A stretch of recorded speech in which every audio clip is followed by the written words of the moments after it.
Todos já ouviram a conhecida frase: agora é tarde, Inês é morta. Mas nem todos sabem que se trata da morte de Inês de Castro, há mais de 600 anos.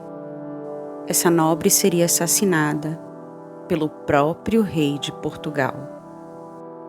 Da Idade Média, a tragédia dessa dama passou por incontáveis livros, peças, pinturas, óperas, música, filmes, até os dias atuais. De Luís de Camões, Bocage a Fernando Pessoa, essa incrível história de amor, assassinato e vingança comoveu o mundo. Sobretudo em Portugal e no Brasil, é como se Inês nunca tivesse sido morta. Uma pausa aqui. Você já deve imaginar que essa história se passa na Era Medieval. E que a Era Medieval foi uma das mais sangrentas da história da humanidade. Então, uma série de mortes, não só a de Inês de Castro, acontecem de formas muito chocantes. Se você não se sente preparado, eu aconselho a parar o vídeo por aqui. Para que possamos fazer mais webdocs e conteúdos como esse, pedimos que assinem nosso canal. É importante para que ele continue existindo. Ativem também o sininho para ser notificado, pois toda semana tem um webdocumentário novo, tá? Obrigada e um beijo! Mas você deve estar se perguntando: por que a tragédia dessa Inês sobreviveu a tantos séculos? Porque ela traz à tona uma poderosa questão desde sempre. Pode o amor ser mais forte que a morte? Pode o amor sobreviver a ela? Para responder, vamos ouvir a inacreditável história de Inês. Nascida na Galícia em 1325, filha do nobre castelhano Pedro Fernandes de Castro, Inês fora criada por tutores portugueses. Vivia no Castelo de Albuquerque com Dom Afonso Sanches e sua mulher, Dona Teresa. Era amada por eles como uma filha, sem imaginar que esses pais adotivos lhe trariam graves problemas no futuro. Sanches era um homem sensível, trovador, amava a arte e a escrita e ensinou muito a Inês, num tempo em que a maioria das mulheres era completamente analfabeta. Inês tornou-se uma jovem muito bela e culta. Como as nobres de menor linhagem, tornou-se dama de companhia da poderosa castelhana Constança Manuel, que estava prestes a se casar com o príncipe de Portugal, Dom Pedro I. Pedro era descrito como um homem brutal, cheio de paixões, descontrolado. Gostava de caçar, beber com os amigos e viver de forma inconsequente. Isso desagradava muito o pai, o el-rei Dom Afonso IV. Embora passional como filho, era conhecido como Afonso IV, o Bravo, o rei de Portugal era um homem disciplinado, rígido, fiel ao reino e à sua mulher, coisa rara naquela época. Rapidamente o rei tratou de casar Dom Pedro com a castelhana Dona Constança na Catedral da Sé de Lisboa, em 1340.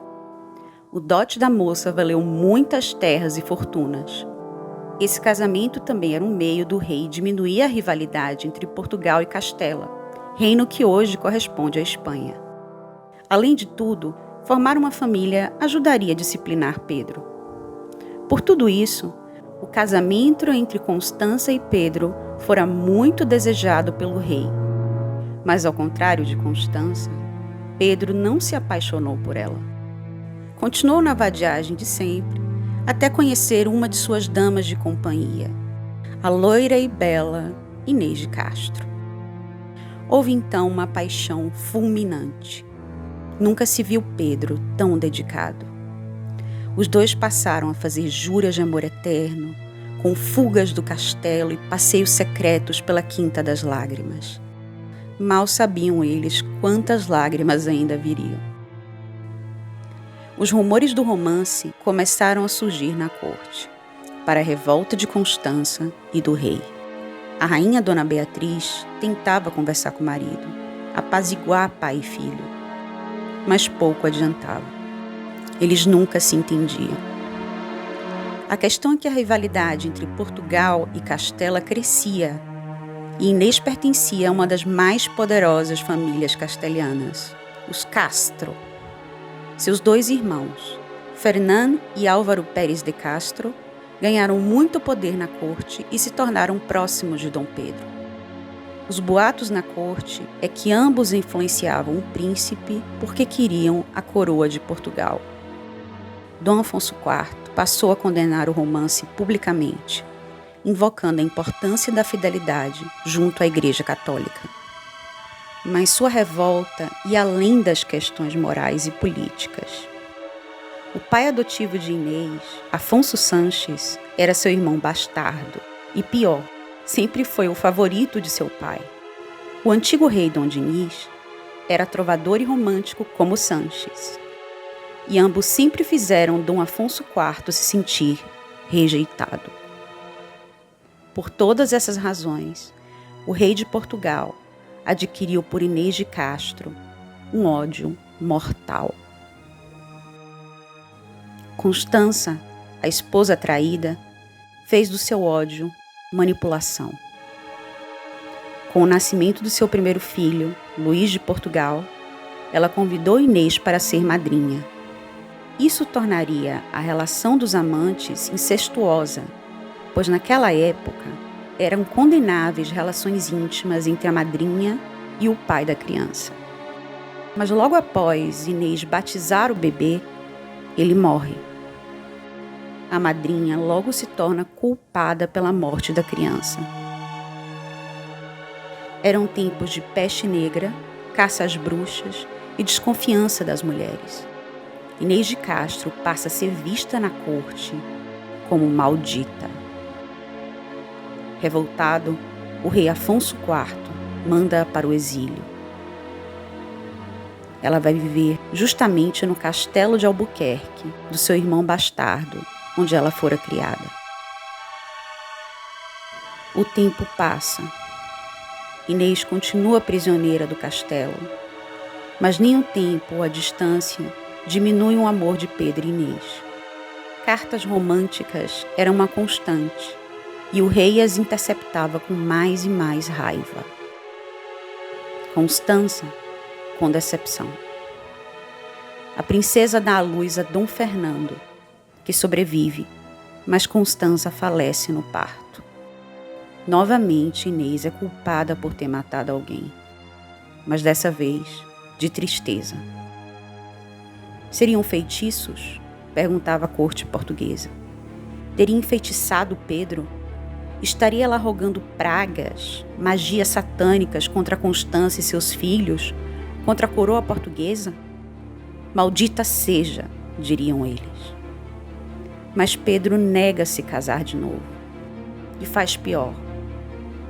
Ordena o imediato regresso de Inês de Castro a Portugal. O ódio na corte só cresce. Pedro e Inês passam a viver juntos e longe da nobreza, na cidade de Coimbra.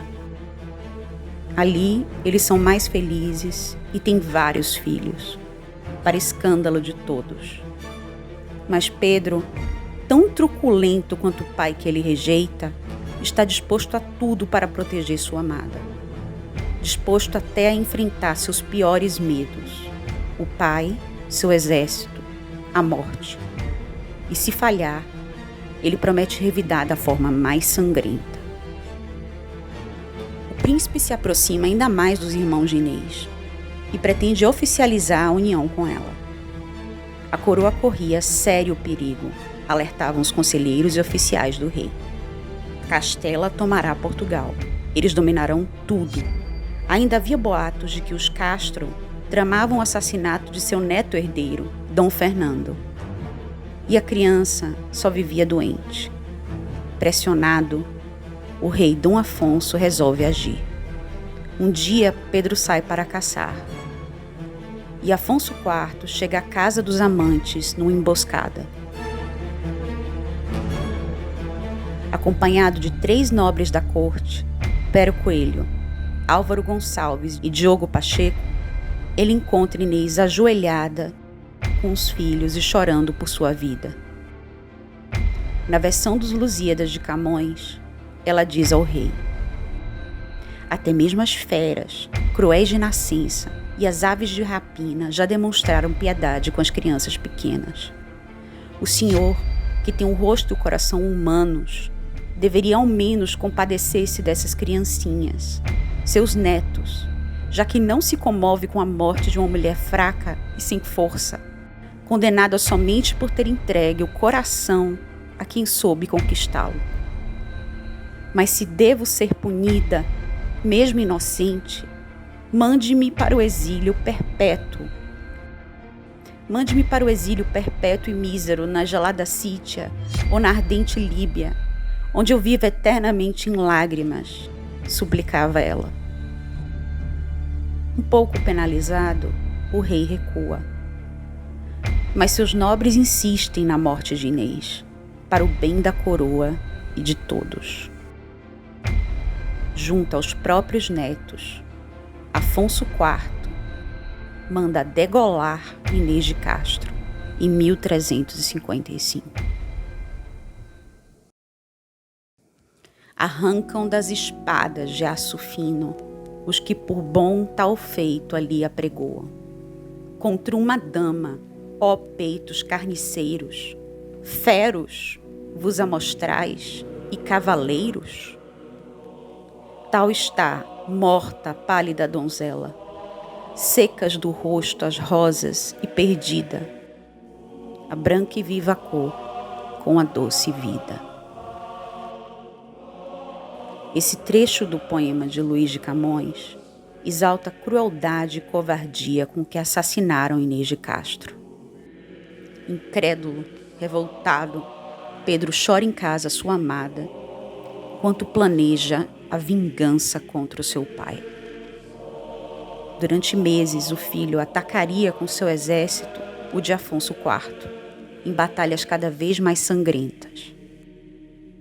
Nada parecia conformá-lo. Mais uma vez sua mãe, rainha Dona Beatriz, interviu para acalmar a difícil relação entre pai e filho. Finalmente, as batalhas cessam. 6 anos depois, morre o rei Afonso IV. Dom Pedro I finalmente assume o trono de Portugal. É quando, ao parabenizá-lo como novo rei, Pedro responde com tristeza: agora é tarde, Inês é morta. Pois de nada adiantava ser rei se não pôde salvar o amor da sua vida a tempo. Mas seu ódio não havia cessado. A vingança é um prato que se come frio. Seja ele animal de caça, seja ele carne humana. Imediatamente, fogem desesperados os 3 nobres assassinos de Inês. Pedro entra em negociação com o rei castelhano e consegue extraditar para Portugal 2 desses nobres. À noite, um ritual macabro toma conta do castelo. Pedro manda preparar um grande banquete somente para ele. Chama sua guarda e os 2 convidados. Pede vinagre e sal para comer o coelho, animal em referência ao carrasco Pero Coelho, ao lado de Álvaro Gonçalves, os 2 de pé diante dele. Pedro se banqueteia até não poder mais. Então ordena que o coração de um seja arrancado pela frente e o do outro pelas costas, ainda vivos. Ele assiste ao triste espetáculo enquanto termina o jantar. Alguns até acreditam que ele comeu o coração dos 2 homens. Logo depois, manda queimar os corpos, ritual reservado aos criminosos mais abomináveis da época. Ao mesmo tempo, manda trasladar o corpo de Inês e faz a famosa declaração de Cantanhede. Nela, afirma na igreja de mesmo nome, em 1360, que havia casado secretamente com Inês de Castro em Bragança, 7 anos atrás. Com a declaração, Pedro torna Inês a rainha de Portugal depois de morta. Seria a única a ter reinado após a morte. A lenda diz que, depois disso, Pedro decidiu coroar Inês de Castro pessoalmente. Sim, é exatamente isso. Não sabemos se seu corpo havia sido embalsamado antes, em que estado se encontrava, mas contam que mandou sentá-la no trono com sua coroa e obrigou todos os nobres que sempre a desprezaram a cumprimentá-la com um beijo, no episódio conhecido como o beijamão. Se esse incrível episódio aconteceu, certamente é algo que a nobreza em Portugal jamais esqueceria. Não à toa, o rei ganharia a alcunha de Dom Pedro I, o Justiceiro. Depois de tudo isso, o rei ainda mandou fazer o mais belo túmulo gótico já visto. Na imagem, sua amada rainha Inês está coroada. Era tudo o que poderia fazer como rei, já que Inês partiu, mas seu amor não morreu. Pedro nunca mais se casou e mandou fazer o seu túmulo junto ao de Inês. São duas obras-primas da escultura portuguesa em calcário, localizadas até hoje no mosteiro de Alcobaça. Os corpos estão posicionados um em frente ao outro, para que eles possam se olhar nos olhos no dia do juízo final.